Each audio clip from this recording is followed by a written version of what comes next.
기사밭소입니다. 안녕하세요. 소중한 조선이에서 소중한을 맡고 있는 소중한입니다. 네, 소중한 조선이에서 조선이를 맡고 있는 민주언론 시민연합 조선입니다.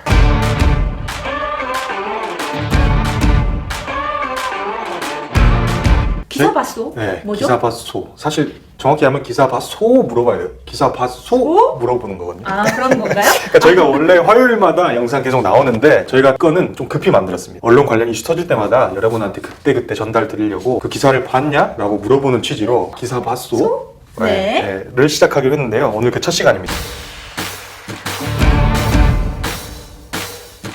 최근에 몇몇 언론에서 이제 기사가 나왔는데 좀 그쵸? 보셨죠? 네네. 기사도 받고 저희 그 민주언론 시민연합에서 지난달 25일에 긴급 토론회도 열었었어요. 그렇죠. 네네. 이제 이게 그 중요도에 비해서 네. 조금 기사들이 많이 안 나오고 있는 것 같아요. 그래서네. 너무 아쉽네. 그래서 저희가 여쭤볼 수밖에 없어요. 이 기사 봤어? 물어볼 수밖에 없어가지고 이 주제를 가져왔습니다. ABC 협회 이것부터 익숙치 않으실 것 같아요. 그렇죠. ABC 하면 뭐 초콜릿이나 신발 파는 네. 그냥 간단하게 이야기하면 신문의 발행 부스를 공식적으로 심사해주는 우리나라 유일의 조직이다 라고 말씀드릴 수 있을 것 같아요. 신문이 몇 부를 팔았냐 뭐 이런 거인 거죠? 그러니까 ABC 협회에서 특히 이제 중요한 게 인증하는 게 유가율이라는 게 있어요. 네, 그러니까 유가율. 발행 부수 대비해서 유료로 팔리는 부수가 얼마나 되느냐. 그러니까 찍어낸 거에 비해서 이게 돈 주고 파는 게 어느 정도냐. 그쵸. 네, 그게 이제 실제로 팔리는 거니까. 그리고 성실률이라는 게 있는데 아까 말씀드린 유가율과 관련해가지고 신문사가 내는 자료가 있을 거 아니에요. 그쵸, 우리가 우리 이만큼이 유가율이다. 이만큼 팔았어. 이거. 실제로 ABC 협회가 가서 조사를 해봅니다. 그 차이가 어느 정도냐라고 하는 거를 비율로 만든 게 성실률이에요. 그러니까 우리한테 얼마나 거짓말을 했는지를 ABC가 다시 한번 알아보는 거라는 거죠? 그래서 그동안 유가율, 성실률 이거 보면은 ABC 협회가 발표한 거 보면 거의 90% 후반대예요. 거의 뭐 완벽해. 그러니까 예를 들면은 100부를 인쇄소에서 찍어냈어. 근데 90부를 팔고 있고 ABC 협회에도 90부 팔았다고 말하고 있다. 이런 거잖아요. 근데 이게 어떻게 알려졌냐면 지난해 11월에 그 ABC 협회에 계셨던 분의 내부 고발로 이 수치가 사실 아니다라는 게 문체부에 이제 들어가요. 이분이 고발을 해요. 그래가지고 문체부가 자체 조사 들어갑니다. 그래서 자체 조사 과정 및 조사 결과가 나왔을 때 이제 미디어 전문지인 미디어 오늘에서 보도가 있으면서 화르륵 된 거죠. 이야기가 나온 거죠. 네네네.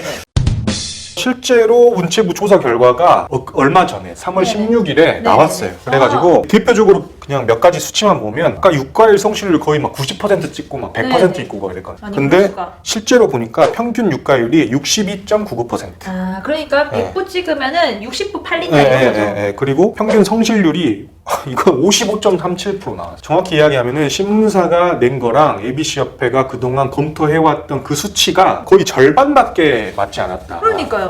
라는 특히 이게 심했던 게 조선일보. ABC 협회에서 발표한 거 보면 95.94%. 그러니까 100개 찍어내면 95개가 팔렸다.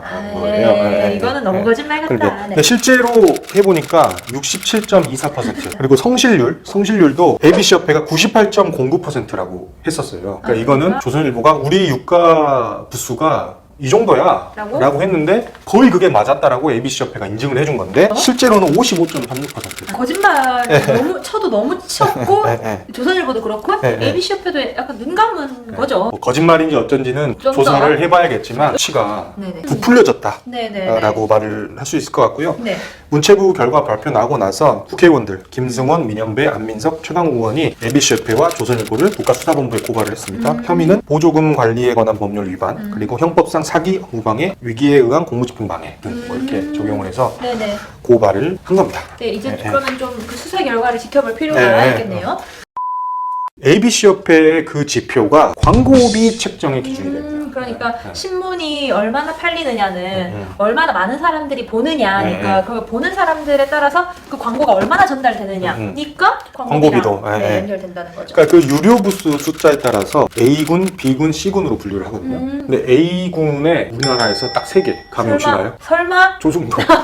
조중동이 유일합니다. 뭐 기업들 입장에서는 조중동 및 어쨌든 이 ABC 협회를 토대로 종이 신문들에게 광고를 해왔을 거 아니에요. 그쵸. 근데 그게 너무 광고비가 부풀려져 있었던 있었던 거예요. 기업 입장에서도. 그쵸. 그래서 과도한 광고비 집행을 한 거고 그 기업도 문제지만 더 중요한 거는 세금이 들어가는 정부 광고 및 지원금도 이 ABC협회 지표에 따라서 책정이 된다는 거예요. 정부 광고를 얼마나 2017년 5월부터 2020년 8월 이 사이 치만 보면 정부 광고액 상위 22 신문사 여기 집행된 금액이 무려 3,484억 5,200만 원. 지난해에만 놓고 산정을 하면 조선일보에 782건의 광고가 들어갔고 약 76억, 동아일보 869건에 약 95억, 중앙일보 881건에 약 83억 원이 들어간 겁니다. 네, 이게 또 다 세금이라는 거죠. 네. 뿐만 아니라 신문사들이 자기들 유료 부수 이만큼 판다라는 걸로 되게 사세를 강조하잖아요. 그쵸, 그러면서 독자의 구독도 요청하기도 하고 그쵸, 그러잖아요. 그쵸. 이런 모습 보여왔는데 다 모두 독자, 국민 다 속용.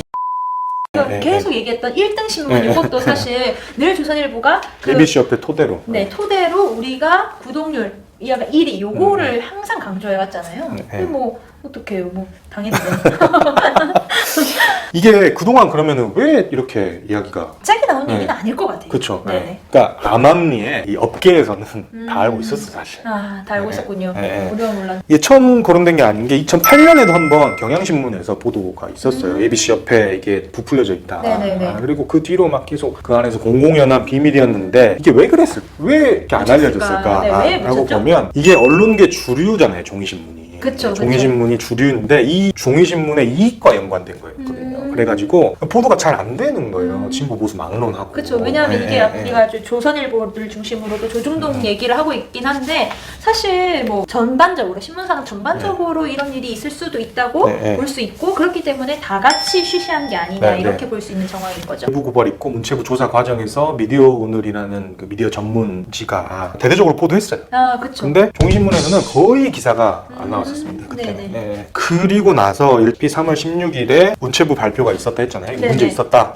그 뒤로는 이제 조금 보도가 했는데 조선과 동아일보만 여전히 침묵하고 있어요. 뭐 좀 눈여겨볼 만한 거는 한겨레가 조금 전향적인 보도를 했어요. 사과문을 게재했습니다. 이 보도가 사과문을 게재했는데 한겨레의 부수도 정직하지 못했다. 내부 혁신 및 ABC협회 부수 인증의 구조적 문제를 바로잡는 제도 개선에 적극 협력하겠다라고 사과문을 게재한 게 조금 눈에 띄었습니다.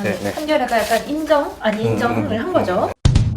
앞으로 어떻게 해야 되느냐. 일단 이 ABC협회에 대한 구조적 개혁 이야기가 나오는데 이 스스로 할 수 있을 것이냐에 대해서 약간 의문이 있죠. 왜냐하면 이게 오랫동안 지속된 관행 같은 거고 2008년에도 그 이야기가 나왔으니까요. 나왔는데도 개선이 안 됐다라고 하는 건데 이게 쉽게 안 이루어질 것 같기는 해요. 결정적으로 이 ABC협회 이사회가 상당수 신문사의 그 판매국장 뭐 이런 분들로 채워져 있어요. 자사이익과 연관될 수 있는 부분인데 스스로 개혁을 뭐 맡긴다? 이거는 약간 좀 이제 ABC협회 구성원 전부가 내부 고발 전까지는 다 쉬쉬했다는 거 아니에요? 다 참은 그래서 거죠? 공범 내지는 방관자. 그래서 이들에게 개혁을 맡길 수 있겠냐? 그래서 해체 수준의 개혁이 필요하다. 이런 목소리도 나오고 있는 겁니다. 그리고 중요한 게 그쵸? 아까 세금이 들어간 정부 광고들이 집행이 된 거잖아요. 이 ABC협회에 따라 부풀려서 집행이 된 거잖아요. 그렇기 때문에 그동안 실제보다 과대하게 평가돼서 정부 광고 등 지급돼 왔으니까 이에 대한 언론사로부터의 환수, 부풀려진 광고료 환수 이 이야기도 이것도 필요하다라는 너무너무 필요할 것 같아요. 이 지표가 사실 그 광고비를 책정하는 지표가 유료 부수 판매, 그러니까 소위 말해서 종이신문 판매를 토대로 산정된다는 거잖아요. 요새 지하철에서도 종이신문 펼치시는 분들 거의 볼 수 없고 종이신문 정말 사실 기관이나 관공서나 언론사 정도만 정말 열심히 보는 정도 아닐까. 다 온라인으로 보는 거잖아요. 요즘은 다 보니까. 근데 아직도 그렇게 종이신문이라고 하는 약간 구시대적이라고 할 수 있는 그 지표를 이용해서 너무도 중요한 광고료 책정이 되고 있다는 거에 대해서 비판의 목소리가 있는 거기 때문에 조금 그런 뭐 온라인 영향력까지 조금 반영이 되는 그런 지표가 만들어져야 되는 거 아니냐, 그게 현실적이지 않냐라는 목소리도 있는 상황입니다. 그러니까 그게 대안으로 안 나오면 이거 갑자기 ABC협회를 뭔가 해체시켜버리거나 이 지표를 갑자기 없앤다고 하면 또 약간 시장에 혼란이 있을 것 같아요. 그래서 이것까지 다 구조적으로 문제가 해결돼야 되는 게 아닌가. 물론 좀 방금 이제 온라인 지표 뭐 이거 저도 좀 고민은 있긴 있어요. 너무 어뷰징 기사들만 쏟아낸 곳에서 영향력을 또 발휘하는 게 우리 언론판의 또 사실이기도 하니까 이거를 이제 적절하게 조금 잘 조율해서 지표를 만드는 게 바로 우리가 해야 될 과제가 아닌가라는 생각이 들고요. 기사 봤어? 물어보는 기사 봤어? 그 첫 번째 편으로 ABC협회 했는데 기사 못 보신 분들은 한번 찾아보시면 될 것 같고요. 앞으로 저희가 기사 봤소 또 여러 번 찾아올 테니까 혹시 댓글로 이것 좀 다뤄달라 라고 하거나 이런 거 궁금하다 이런 거 해주시면은 저희가 바로 적극 찾아오겠습니다. 네. 좋습니다. 자, 지금까지 기사 밭소를 진행했던 소중한 조선일에서 소중한을 맡고 있는 오마이뉴스 소중한 기자였습니다. 네, 소중한 조선일에서 조선일을 맡고 있는 민주언론 시민연합 조선일 활동가였습니다. 네, 금방 또 오겠습니다. 네, 안녕. 기사 밭소. 기사 밭소.